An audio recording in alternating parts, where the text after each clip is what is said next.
Hello, everyone. Welcome to Talking Logistics, where we have conversations with thought leaders and newsmakers in the supply chain logistics industry. And welcome to this premiere episode of Talking Logistics. Even though I did a couple of episodes before this, this is actually the first one where I have my first guest. And I'm very happy to welcome to the program Kate Vitasek and Karl Manrodt, where we're going to be talking about Vested Outsourcing, or Vested, as well as their new book. Let me show you my copy here. Vested, How P&G, McDonald's, and Microsoft Are Redefining Winning in Business Relationships. Before we get started, I just want to remind everyone, those of you who are attending the program for the first time, that if you, one of the goals of Talking Logistics is really to engage all of you, the audience, as part of the conversation. So as we're having our conversation online here, if you've got any questions or comments you want to add, look at the Submit the Question button and submit a question that way or via the chat feature. If you are attending as a guest, you will have to register first. So when you try to submit a question, I'll ask you to register either via your Facebook account or Twitter account or via an email. So just an FYI there. If you're on Twitter or Facebook, you also have tabs up on top if you're up on the top of the platform here. So if you're the type that likes to tweet throughout these things or share on Facebook, you can do that via that. So anyway, Kate and Karl, welcome to the program. Thank you. Hello. I'm very excited to have you both.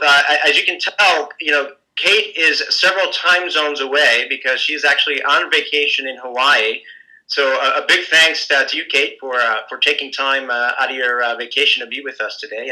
And Karl is not in Hawaii, but he's smiling nonetheless. So.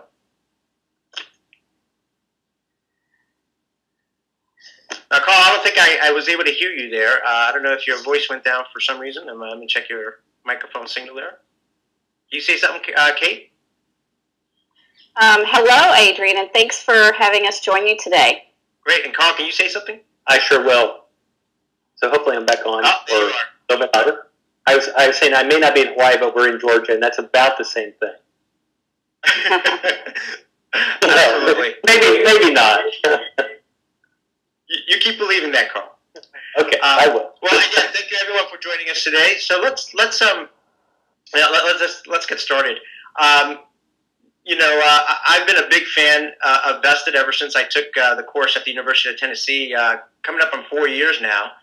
And I've been a big proponent of it. I've written a lot about it on the blog. But there might be some folks, particularly those attending today or those that are attending on demand, that may not be familiar with Vested. Or maybe they have the wrong perception of it. They think that, this sounds like gain sharing, and I know all there is about gain sharing and so on and so forth. So, Kate, maybe I'll just start with you. Can you briefly describe what Vested is all about, and for those that may have misconceptions of it, what it's not? Well, it's based on research that we did at the University of Tennessee that was funded by the United States Air Force. And in our research, we had the opportunity to study some of the world's most successful business-to-business partnerships, relationships, outsourcing deals. And we get the name from Vested because the partners really are vested in each other's success.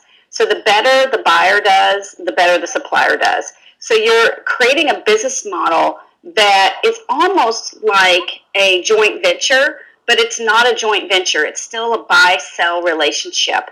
And it's different from gain sharing. I know you talked about that. You've done a blog on, that Vested is not gain sharing.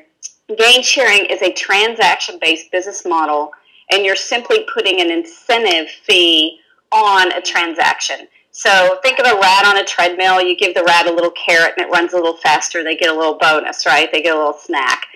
So Vested is first and foremost a mind shift. It's a mindset to have a hyper-collaborative relationship. And then it's a methodology that we have created to teach people how to interact in these hyper-collaborative relationships. And third, it's a business model, because once you follow the methodology, you actually change your business model from transaction-based to outcome-based. So you are paying for the outcomes and for the success, not for someone simply showing up and picking a unit or shipping a unit, so it's not transaction based. It is an outcome based business model. It's a physical transition away from the traditional way we do work to an outcome based approach. Great. Thanks for the kind of the thumbnail sketch, and certainly there's a lot of details. My recommendation is always to, I think the first book you guys wrote really spells out the model and what, the 5 principles and all that. So, we really don't have time today to kind of get into the 5 rules and go into all those details. So, there is a little bit of an assumption that, folks that are coming to this will have a little bit of a baseline knowledge. But certainly a lot of activity has taken place, since you wrote that first book, almost 3 years ago, and certainly you've been researching this topic for much longer than that. Karl, maybe I'll ask you this question, and Kate, you can provide your perspective as well. Where are we today versus 3 to 5 years ago with regards to Vested? Is there greater awareness in the market today with regards to what Vested is and isn't? Are more companies putting Vested principles into practice? And I guess what is the state of Vested, Vested and Vested Outsourcing today? So one of I think that's a great question to think about, because part of it is when you go down to that level and say, well, where are we at today? You have to step back and say, well, wait, how long have we actually done this and really work on it? And the first book came out in February. It'll be 4 years. So I think when you start talking about a movement, how far have you gone in 4 years? I think we've done phenomenally well. And in part, it's because of people like yourself, and we really appreciate your blogs that you've done. I think maybe we got to write a book about that too, together. But I think the state is really moving along in a very fast rate.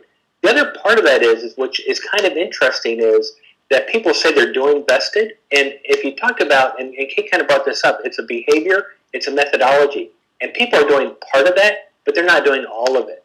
And that's where the power behind Vested really comes into play. It isn't that I do one principle or I do one of the rules or 2 of the rules. I have to do the totality of the rules. And on that side, I think that's where we're lacking, where we don't have as much emphasis as we'd like to see. People are doing pieces of it, but they really get the power of it. They're going to have to do it all. Great point. How about yourself, Kate? What's your perspective on where the state of Vested is today? We measure it. We actually, being Karl and I both being kind of measurement gurus, freaks on performance measurement. We have several metrics that we use. One is the number of folks who attend our classes. Of course, we're in our fourth year of classes, and we started out slow. We only offer 2 a year, but we are filling up our classes. We've actually had about 400 mentions in the trade press. That, to me, is absolutely staggering. And it's not us writing about us. It's other people writing about Vested. And what I really like now is seeing some of the success stories that are coming out. Dell and the Genco story. They've given a presentation at the CSCMP conference as well as a few other conferences. That was picked up in spades as being just a fantastic presentation. People are writing about that. They're out in the industry talking to trade press about it. And so you are starting to see companies, Kimberly-Clark is another one. Kimberly-Clark and their partner Kane were in the trade press talking about highly collaborative relationships and how they are choosing to follow the Vested methodology. And they're not getting there overnight. They're not just snapping their fingers and going, I'm going to be Vested. It really is what Karl said, following all 5 of the rules. You can follow one of the rules. For example, you can put some bonus dollars and think, I've got gain sharing, I'm Vested. Well, not really. So it really is a conscious effort to follow all 5 of the rules. And we have an assessment tool that we use that will go in and evaluate an existing relationship on the maturity of those 5 rules. And what we find is that sometimes you're applying some of them to some extent, maybe one rule really well, and when you can expand your maturity and how you work with your partner, It is amazing, especially if you can get that first rule, that outcome-based business model rule to pop for you. It is going to really create a lot of success, like it has done with Dell and Genco. And they've been huge advocates of it, and I think that's that's a testimony to what we've done. They came to the class, I think, Adrian, they were in your class, weren't they, the Dell folks? Yep.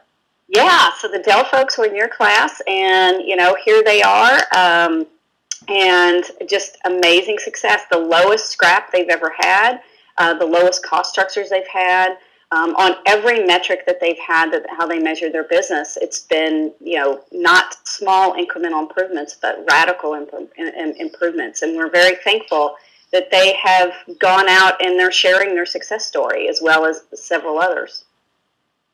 Yeah, I think, I wrote in the blog posting yesterday that, I titled it, the mind shift is finally happening because you're right. I think as some of these case studies are starting to come out, more and more people are beginning to, become interested in it, want to learn more. And like anything else, once you, see some of these principles being put into practice, it becomes much more tangible for folks to, really start, pursuing it. I know from personally speaking, over the last 6 months, I've had 2 3PLs come up to me and tell me that they've had customers that have proactively come to them and said, we're learning about Vested, and we think that you would be a good partner for us to explore a Vested partnership with. So that's another signal, at least to me, from my perspective of it, that the needle is starting to move on this. So let's talk about, again, the new book and the case study. So here's the book again. I greatly enjoyed reading it. And again, part of the reason I enjoyed it is because it kind of grounds, the Vested 5 principles that you talk about in the first book into real world examples. Real kind of simple question here. Why another book? And why? And how does this book complement, the other 2 that you have? Kate, why don't you tackle that one? Well, I'm a big believer in the book Crossing the Chasm. So I don't know if you've read that, but it's about how ideas get adopted, how marketing and products get adopted. And so we read that book, and one of the things that it really popped out to us is people don't want to try new things. They say they want to be innovative, but they don't want to do anything innovative unless someone's done it before them. And so Karl and I sat around and said, well, how can we get our little pet project, how can we get Vested to get adopted in the industry? Because we firsthand spent hours. It's about 250 hours at a minimum for each of the case studies that we had worked on. We said, how do we get these companies to see that it's real? Because people would come up to us, Karl and I would laugh, and they'd say, gosh, it sounds good, it makes sense, it's common sense, but, and they'd always go, but, is it real? Can it really work? Or my partner would never do that. Or we could never get my supplier to do that. The supplier's one goes, my buyer would never do that. So they're pointing fingers at each other. And so what we wanted to do is convince some of the case studies that we had to actually let us write about them. And that was tough because people at first they're like, well, this is different. The companies they were almost sometimes chastised internally. You're too nice to your supplier. Right? We don't want anyone to know that we're nice to our suppliers. And so it took us a while. Microsoft was the first one that let us profile them. And when Microsoft let us profile them, P&G let us profile them. And then we started to get more and more. And we took our 8 favorite case studies, and that really was what compiled the book. Great. Karl, one of the things I noticed was this last book, it's called Vested. And then the rest of it, how P&G, McDonald's, and Microsoft are redefining. The word outsourcing wasn't part of the title, and I'm kind of curious as to why that is. I was going to go back up a minute. We go to a lot of parties, and and you've been at those parties, Adrian, too, where people they don't want to try new things, and what do they say? You go first, right? Well, that's kind of the reason for the other book. nobody wants to go to kind of Kate's point. They don't want to be the first one out there. But the other one is that's interesting as well is how do people learn? Well, they learn by seeing other people do things. And the case studies was perfect because we got to show what other people have done. Because now it isn't, you need to focus on the what, not the how. Now we get to wrap flesh around that, and around that concept, and now it's like, well, this is how they did it, and that's how people learn on that side. So that's one of the reasons on the book. And I'm going to apologize because I forgot your original question when I was working on my mic. So tell me what that was again. Yes. Oh, why is that I'll jump in.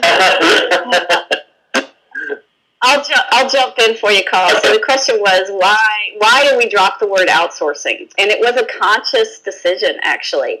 It's because organizations come to us and they say, I don't outsource. McDonald's was actually one of them. McDonald's wasn't in our original research that was funded by the Air Force. And they came to us and said, I've just read your book, and we do this, but we don't outsource. They said, you wrote a book about us, but we don't outsource anything. And I just looked at them. I said, well, what do you mean? And they said, well, all of our strategic suppliers follow your 5 rules, but we don't outsource anything. And so they honestly don't ever use the word outsourcing. And so a lot of people, the word outsourcing itself has some negative connotations. People think you're shipping work over to India, right? And in McDonald's, all of their suppliers are local suppliers, no matter where they are in the world. So if they're in Europe, their suppliers are Europe. If they're in the U.S., their suppliers are in the U.S. And so the word outsourcing often connotates shipping work overseas. And so people don't actually think of themselves as outsourcing.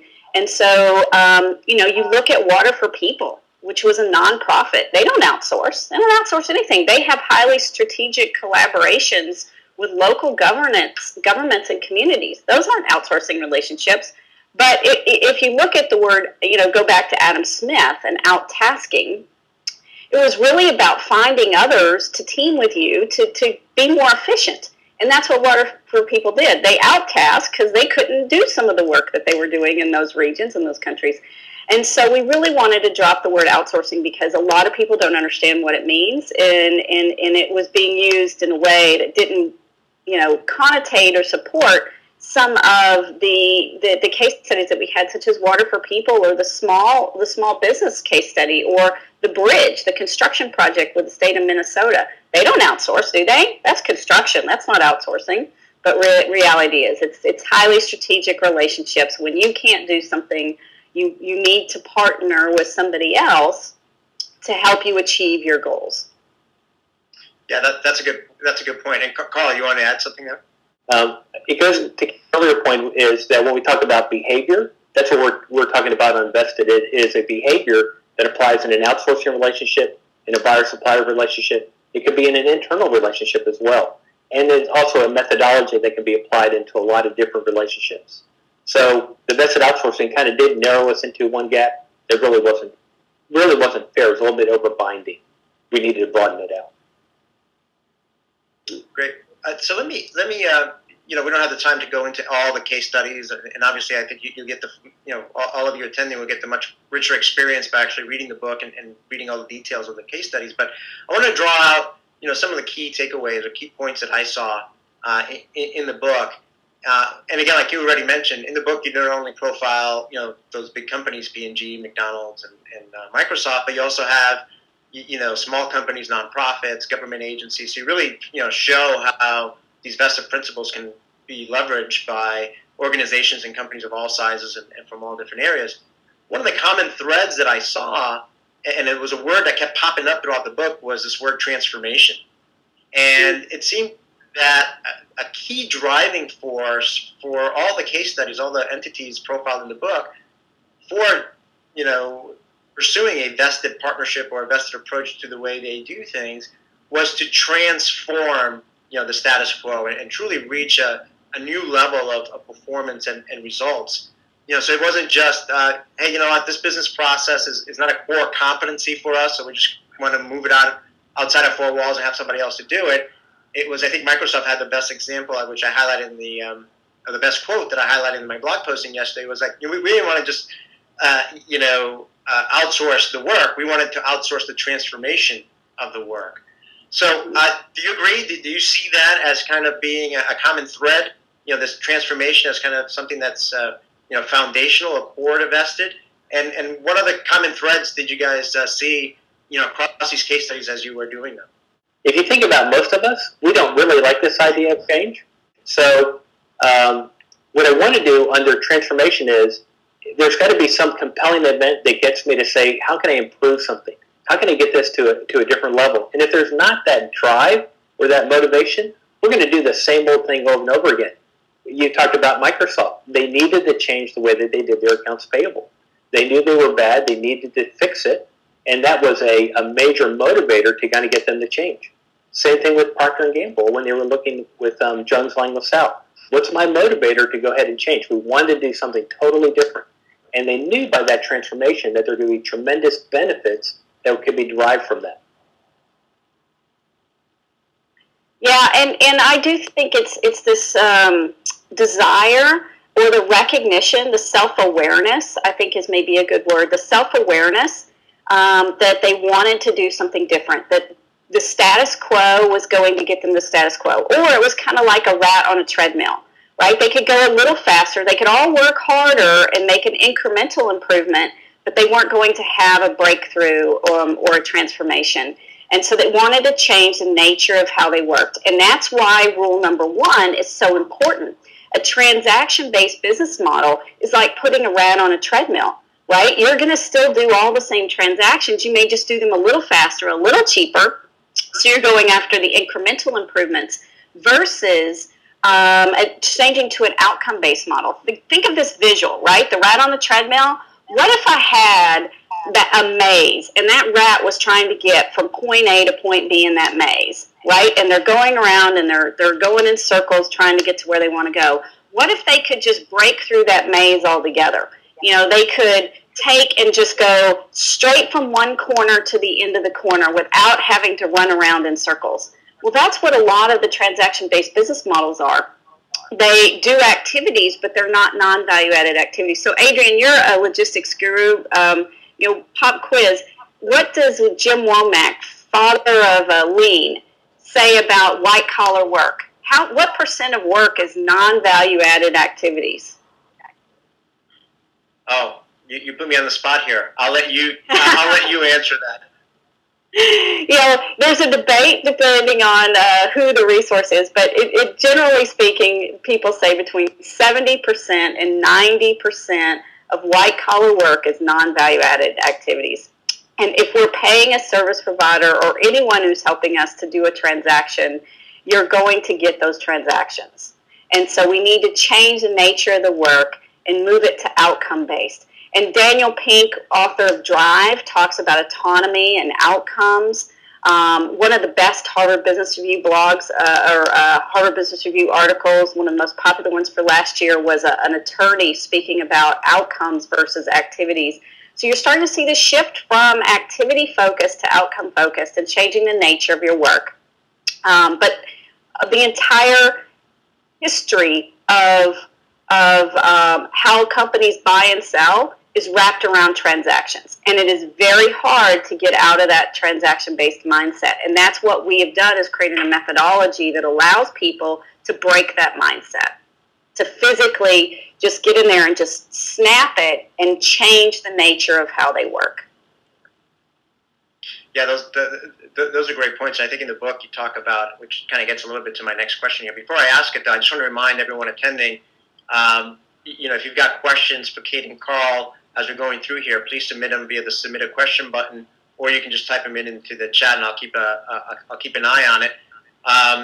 You do have to be registered, so I think if you try to submit a question, it's going to ask you to put in your information. But certainly would welcome your questions and or any comments that you have that we can ask Kate and Karl here. So getting back to the point you just raised, in terms of transaction based and one of the things that came across in the book, another kind of key thing was this concept of the difference between a price and a pricing model, right? And the fact that many business agreements are very static or rigid. They're based on current realities and current assumptions about what's going to unfold in the future, but we all know that the future never kind of unfolds the way we expect it to, and there are always things that happen in business that are unexpected or unpredictable. That you just can't possibly include every single scenario into an agreement. And one of the kind of the details that you talk about was the difference between a price and a pricing model, and how that fits into the concept of a flexible agreement. So what is the difference between a price and a pricing model, and why is it important to understand that difference, and what are some of the attributes of a good pricing model? Well, a price is something you go to Starbucks and pay $3.29 for your grande 2-cup vanilla latte, right? So it is a static, and it can change, right? But who gets to determine the price? One of the parties, not the other, right? And a pricing model really is that. It's a model. It's something the buyer and the supplier jointly develop. So you begin to look at and Adrian, we lost you. There you are back. You begin to look at the cost structures. You begin to look at the risks. You begin to look at the return on investment of certain opportunities, and you build up a model that models the actual business. If I'm trying to achieve outcomes of the business, you want to model that business and then figure out all of the cost, all of the risks, what investments you may need to make into that. So that under a vested model, you often will see one or both of the parties make tangible investments into the relationship and capabilities and systems or other types of things, because those investments will create a return on investment. So it is very much a return on investment model. When you achieve your outcome, what return on investment did you get? What market share did you improve? What was your cost structure? Cost is a percentage of sales. Did it go down? So what was the return on investment for your particular investment? So it really is a model. There's no one right answer to what your model should look like. People always want us to give them a silver bullet, and a magic wand, and they just create these pricing models. But there are steps, and in the Vested Outsourcing manual, we outline the steps that you need to take in order to develop a model. And they're very different. I mean, I've not seen two that are identical, but they do all have certain attributes, and they follow the steps. There's definitely an incentive to all of them. They look at risk, and they allocate risk appropriately. It's not just a risk shifting. I love to use the analogy of you take all your risk and you put them on the table in the middle. So if I'm a buyer and a supplier, I'm not there stiff-arming, who gets those risks based on the legal terms. You're actually saying, you know what, I'll take that risk, but I'm going to get more reward if I take that. In the Microsoft example, originally Microsoft, or actually Accenture, owned the currency conversion risk. And as they were implementing and got in there, Accenture noticed how well Microsoft did in their treasury department, and they shifted that risk back to Microsoft. Well, the price went down. The rates that Accenture charged went down because Microsoft took that risk. So it's about balancing risk and about allocating proper rewards on a more of a return on investment mentality than a risk-shifting static price mentality. Great. Karl, anything to add? Okay, perfect. I think the two things that probably Kate was going through there are this whole idea of trust and transparency.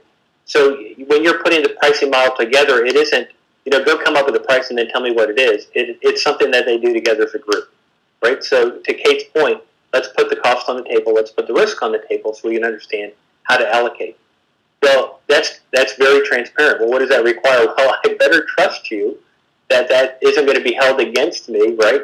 Later on when we go ahead and negotiate what my fair return is going to be for the knowledge that I bring to the table. Great, good point. Again, I thought that was one of the really fascinating parts of not only the vested model and but as well as the book. Some of the examples you gave there. This whole area around pricing model. The other part that I thought was interesting is governance, which is I'm just going to quote you here from the book, and this is really one of the main themes of the McDonald's chapter, the whole area of governance. But in the book you write, governance may be the last of the vested 5 rules, but it is perhaps the most important. Following the first 4 rules helps you to get to a good agreement, but you have to manage it. If you do not manage it well, the consequences are costly, right? And I think, and you cite some research in the book in terms of how this seems to be, the whole area of governance seems to be an area that slips through the cracks a lot of times in any kind of business relationship. So why is that? Why does governance slip through the cracks? And what are some of the attributes of a good governance framework? I think one of the reasons it slips through the crack is because a lot of times everybody's been focused on getting the contract signed, right? So it's almost like, let's go date, let's get engaged, okay, we got married, now we're done. And if you've been married a long time, that's not really the case, is it? I mean, work really starts after you get married, not before you got married, right? And so the same thing applies to the business relationship. I don't just start to get the contract done. I've also got to plan, well, how am I actually going to manage that relationship? So you do have to manage that process as you go through. And a lot of times governance isn't looked at because we focused on that front end, not necessarily on the back end. Kate? Yeah, I always like to say people, if they do have any type of supplier management, it's really just that, supplier management. They're managing the supplier, and they're not managing the business with the supplier. And so we miss this whole opportunity that in order to achieve the outcomes, it's not an us versus them mentality, it's a we mentality. So think about, Karl and I love to use the analogy of Mount Everest. Everybody's gone to a conference and heard the professional climber give up and give a motivational speech. But they do that with a Sherpa, right? So Sir Edmund Hillary didn't get to the top of Mount Everest in the 50s without a Sherpa, Singanori. And so who got there first? For many, many years, they never said who got there first, right? It didn't matter because Sir Edmund Hillary couldn't get there without his Sherpa, and Singanori couldn't get there without Sir Edmund Hillary. And so when you're thinking about outcomes of a business, they really are together. There's a great example in the Microsoft case study about how they look at these outcomes, the bigger pictures, measures, because if they look too narrow, it finger points, right? So yeah, they could have SLAs and they could finger point to Accenture all day long, but when they actually do the root cause analysis on the bigger picture, half the time it's Microsoft has made the error. So if I'm looking too narrowly, I'm not managing the business. I'm not driving accountability to my own internal organization.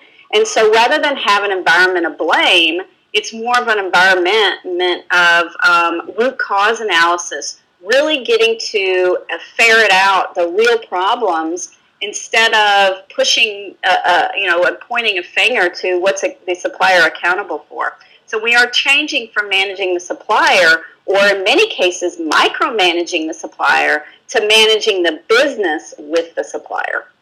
Kate brought up a really key word in there, and that was the word together. And so, and we talked about climbing Mount Everest. Actually, when they did that and were asked about it, they just said, we did it together. And they did that for several years. And in the Microsoft case study, when they got all these awards coming in, it was very interesting. We had an opportunity to read one of the emails that Heinrich sent out to the folks at Jones Lang LaSalle, and he said, Accenture. And he said, why do we win these awards? We do this because we do the work together. And he used that word about 14 times in this email. It's all about doing it together. Well, that's what governance really ought to be about. It's managing the work, but having that attitude of together. And a lot of times we do have that tendency that we want to be adversarial. And we really want to focus on this idea. If I'm going to transform it, I have to do that together. Yeah, and one of the techniques that you see used in governance is P&G calls it a two in the box, right? And so the buyer and the supplier are paired together, and they own a joint accountability for a particular body of work, right? A particular scope. But they don't duplicate their effort. Rather, they do a conscious decision to split the work where the supplier does what the supplier does, and the buyer supports the supplier and liberates the supplier, goes out, champions those changes. Think about trying to drive change and transformation. You need a change champion. So the two in the box really becomes a team to get the work, not only get the work done, but to transform the work as well. And if you have two in a box, you're going to win together and you're going to lose together. So, and it's interesting because you start to see people who are very big fans of the two in a box mentality. If something goes wrong, it's not the supplier's fault. It's both fault. You're both in the box together. I like to use the analogy of a boat, right? The rising tide floats all boats, and I guess can sink a boat as well. I don't know if a lowering tide can sink a boat, but you get the picture. And so you are in it together, and that is just something that we saw over and over and over again in all of our case studies, is this we mentality, and it's really the center, it's the heart and soul of a vested mindset, is we call what's in it for we. You throw out that with them that you learned about, what's in it for me mindset, and you move to a what's in it for we mindset. And that's why when you asked me, Adrienne, at the beginning, what is vested, it's first and foremost a mindset. If you don't have a what's in it for we mindset, you're never going to be able to follow the rules. You may think you can, you may do some of them, but when you get to that pricing model, you're going to cheat. You're going to take more than your fair share. You're not going to have a two-in-a-box mentality. When something goes wrong, you're going to finger point to the supplier. And it is that mentality that you go back to Mount Everest. You're trying to do something that is transformational. You're doing things that neither one of you do today. And so recognizing that both of you are in it together, it's fun to climb Mount Everest. But if you're me, I don't like the cold, neither does Karl. So we're going to do something fun in the warm weather. So this is why cultural fit is so important, because you want to get a partnership where both parties have a similar shared vision and common goal, and they think that what they're doing is really cool. And you want to create that environment that you're in it together, and you're there to change, to transform, to do something. Status quo is not cool. And if you're picking a supplier and you want transformation and your supplier is about a status quo, transactional-based supplier, you're going to be very frustrated. So you have to look at your cultural fit. Make sure that if you want transformation, the supplier wants transformation. Likewise, if the supplier likes to change and is very innovative and their customer isn't, they're just going to frustrate themselves as well. Yeah, you bring up some great points, which kind of leads me to my next question. I mean, when you look at the totality of, what defines a vested partnership and, really all the work, both upfront and, ongoing that's required, it's obvious that, it's not for every, vested is not for every company. It's not, because you may not have that mindset, right? You may not have the skills or the people behind it that will make it work. And it's not for every business relationship. I mean, you can't, if you've got 100 customers, it's not all those relationships need to be vested because it is a lot of work. There is a lot of investment, both time, resources, and so on and so forth, by both parties in this.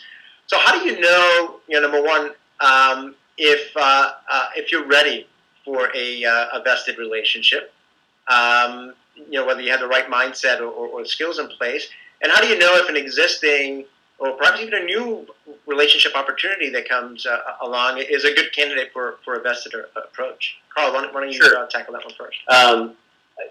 There's two ways to look at that, and let me hit on the behavioral side, and I'm going to ask Kate to look at the opportunity side because I think they both kind of play into it. On the behavioral side, you're exactly right. Do the individuals on both parties, both teams, really have that mindset to really be trusting, be more transformational in the work that they do? And you have to assess that. And what's really cool is that I had an opportunity with a colleague of mine to work on what we refer to as a compatibility and trust survey, a CAT survey, which actually does that kind of basic work on the front end.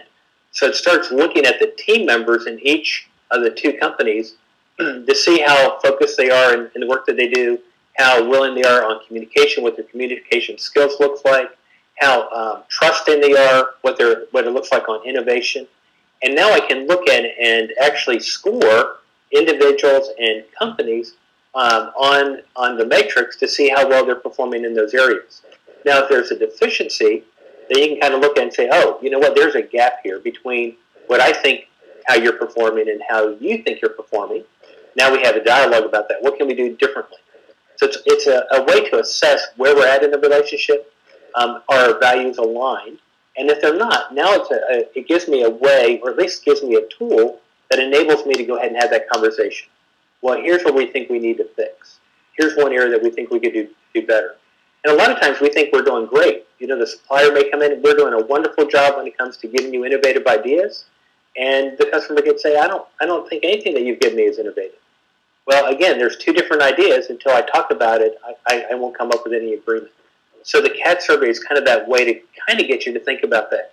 You're exactly right. Not all relationships are going to be at that level, right? It's going to take a lot of time and energy to do that, but also that environment has to be right and that the opportunity has to be right that will allow for a vested opportunity to come into play. And I think on that side, let me flip it over to Kate to talk about that. Yeah, one of the tools that we have created, and we didn't have this, Adrian, when you went to the original, first class at the University of Tennessee, but we've created, and it really came forward in the Vested Outsourcing Manual, and one of our co-authors is Jackie Archer, and we also have a procurement, a strategic sourcing expert, Bonnie Keith, who is on our Vested team, and they brought to us this concept of a business model map. And taking and looking at the attributes of your business to determine which business model you should be using. You remember I talked about Rule 1, transaction-based or outcomes. Well, there's actually kind of nuances in there. There's 6 sourcing business models. And we've created a tool that you can use. We'll go in and we'll work with, we'll do a workshop, very popular workshop actually, where companies are coming in saying, map my business and which business model should we be working under? Should it be vested? Should it be performance-based? So performance-based, Adrian, is, the rat on the treadmill with a little carrot, right? So I'm going to still have a transaction-based, but I'm going to put some incentives on it. And there's some type of work that works very well. And then there's 3 types of transaction-based business models.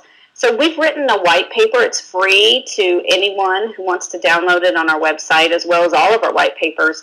And we wrote it with the Sourcing Interest Group and the International Association for Contract and Commercial Management, the University of Tennessee, and the Center for Outsourced Research Education. And between the 4 organizations, we've outlined what these 6 sourcing business models are, when to use them, and there's case studies for each one. And so hopefully by letting the reader and the practitioner go in and see the little mini case study, they can go, oh, I look and feel like this. And the tool is in there. It's not, it's not secret. It's go read the white paper, and you can begin to look at the attributes and begin to think of which sourcing business models should you be using. And I think the source of frustration is that many businesses today should be vested, and at best they are a preferred supplier or strategic supplier using a transaction-based business model. And so they get frustrated because they're using the wrong tool for the toolkit. They should be under a performance-based or a vested deal. And it's that simple. It really is about understanding your business. So the decision goes all the way back up into that procurement mindset of which sourcing business model should I be using. And it's a decision. And it's not for everybody, right? But the ones it should be, if your business says it should be vested, it should be vested.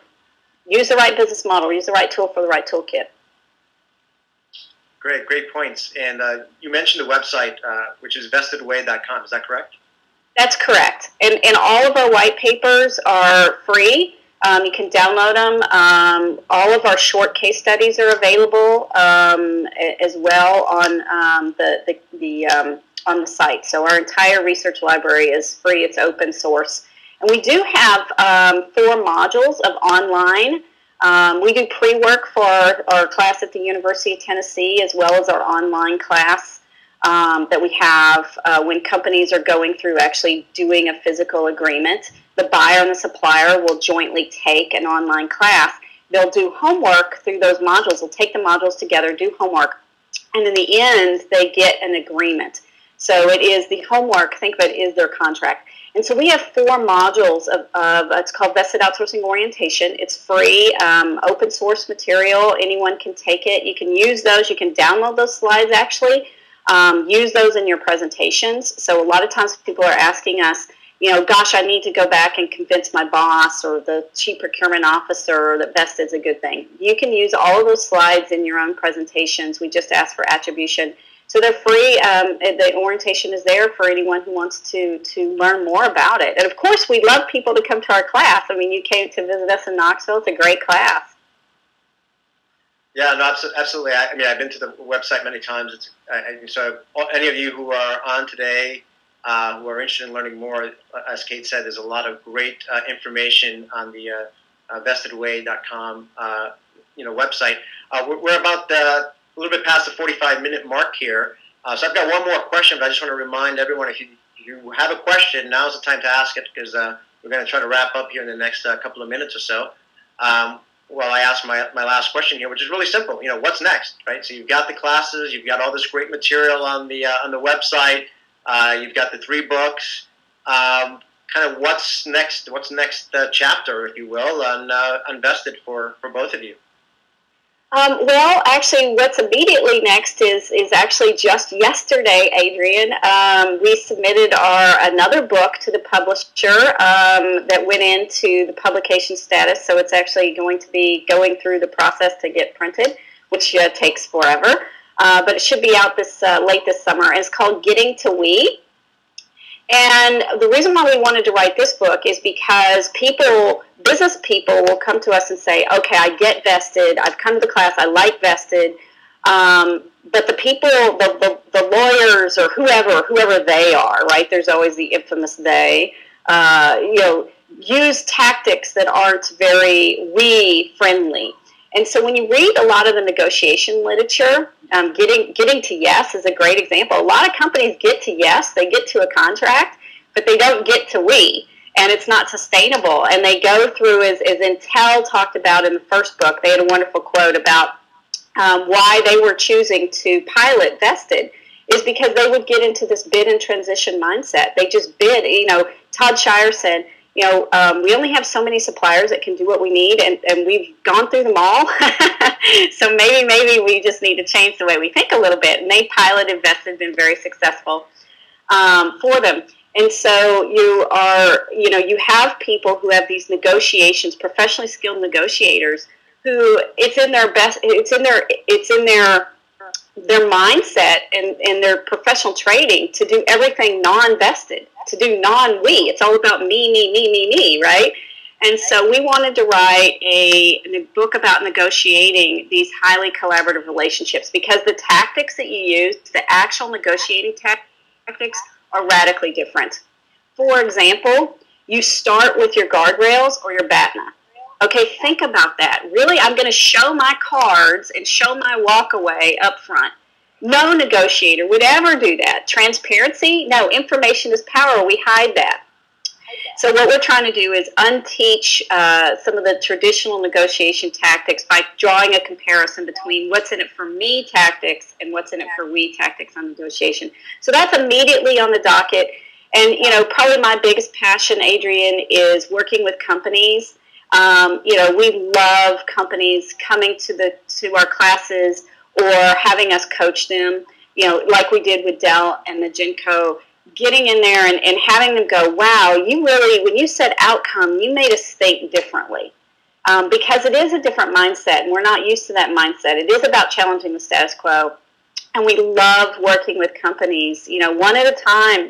One day we'll have hopefully we'll have 100 different success stories who've come through that are equally as powerful as Dell. And if you do that, we get 100 case studies.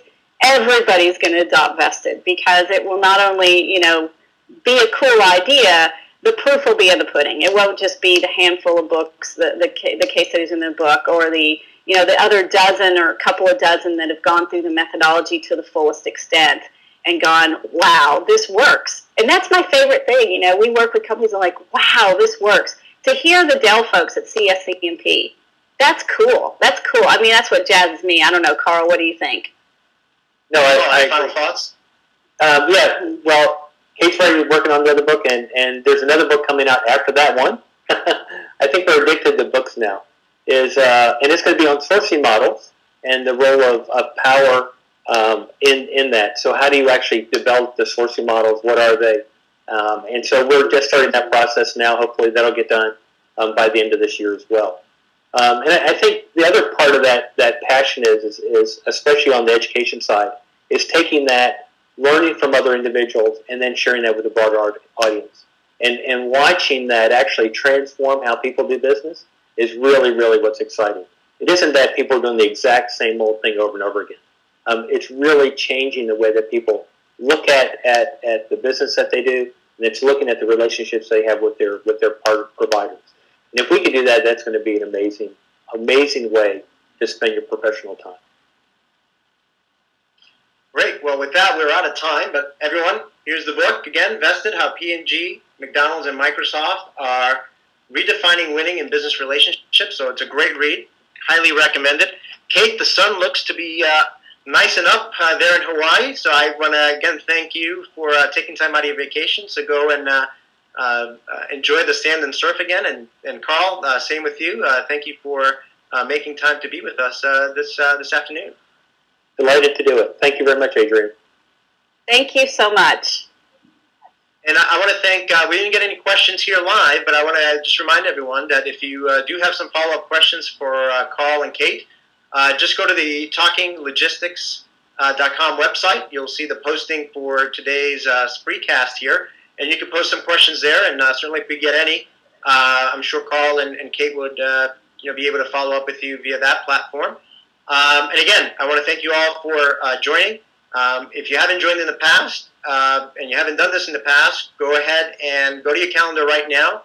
Block every Thursday from 12 to 1 so that you make it a point to tune in to Talking Logistics to see who's on. Most weeks we're going to have great guests like Kate and Karl here. Some weeks it'll just be me talking about some industry news or trends that just top of mind. But again, the idea is to help educate the industry, really spark some conversation with everyone, and certainly look forward to seeing you all in a future episode. So again, thank you all for joining, and have a great day.